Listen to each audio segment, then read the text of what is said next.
everyone. My name is Skylar McCaulley, and I just started my senior year at USF as a biology major. I come from a family of 8, and I'm the second oldest of 6 children. I was raised in a Christian family and accepted Jesus into my heart when I was 4 years old. I have gone to church my entire life, and my faith has always been a priority. And as I progressed through high school, I prayed about it, and I felt led to continue my studies here at the University of Sioux Falls. I continued praying about it, and I felt led to go into medicine. Thus, that's why it led me to choose biology. And I began to progress through my collegiate studies and working at Sanford Hospital, volunteering there and volunteering at several other places throughout the community. I was building my application and getting ready to apply, and I applied in the summer of 2021. Everything was going according to plan. I was filling out secondary applications when I experienced extreme headaches due to an arteriovenous malformation rupture, which in other words is a brain hemorrhage. The brain bleed ended up putting me in the ICU, and 2 days after I entered the ICU, I went into a coma that lasted 3 weeks. When I woke up, I was only able to wink an eye, and I could not eat, drink, or even speak. I ended up being in the ICU for 51 days before I transferred to Madonna Rehabilitation Hospital in Lincoln, Nebraska. I then spent 2.5 months there as an inpatient and 2 months as an outpatient. Thankfully, I was able to progress greatly, and when I finished up there in March of 2022, I then transferred to therapy at Sanford Hospital here in Sioux Falls.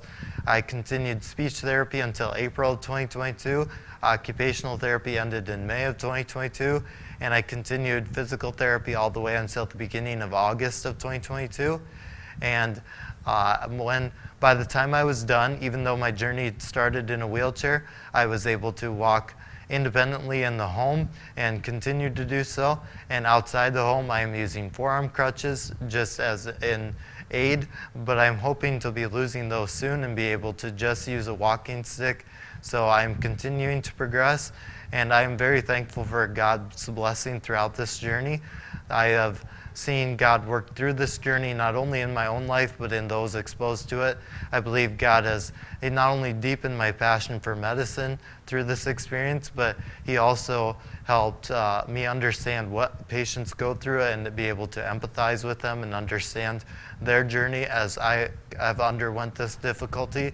And so I applied to medical school this summer, and I'm hoping to enter in the fall of 2023. And I have also been able to go hunting, fishing, frisbee golfing, and begin partaking in activities I was able to do before. And so He has helped me recover immensely. And I also have seen God work through this scenario in that it occurred almost at the perfect time.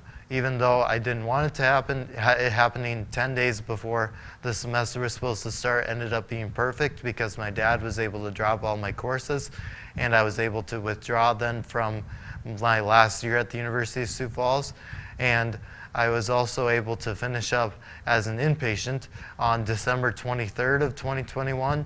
So I was able to be home with family for Christmas and my birthday, which was on December 28th. And when I got home, I attended the Sioux Falls First. It's a church just east of Roosevelt High School in Sioux Falls, and I had many people pray for me, and one scripture that was really integral to my recovery and that really helped me came from Romans 6, and it said that the Spirit of God who raised Jesus from the dead lives in you, and I found that that was really significant in my life, and it had a great impact. I understood that if God could raise Jesus from the dead, He could definitely help me recover to my fullest ability. I'm still hoping to reach a full recovery. However, I'm very grateful how things have gone as of now. Even when I was in the ICU, my heart rate would drop to 0 and sustain there for quite a while. And my mom actually asked one of the physicians how to get rid of that, and he mentioned that my cerebellum could be removed. However, they stated that I would never be able to sit in a chair again if that had occurred. So being able to partake in these activities and start my last year at the University of Sioux Falls is nothing short of a miracle.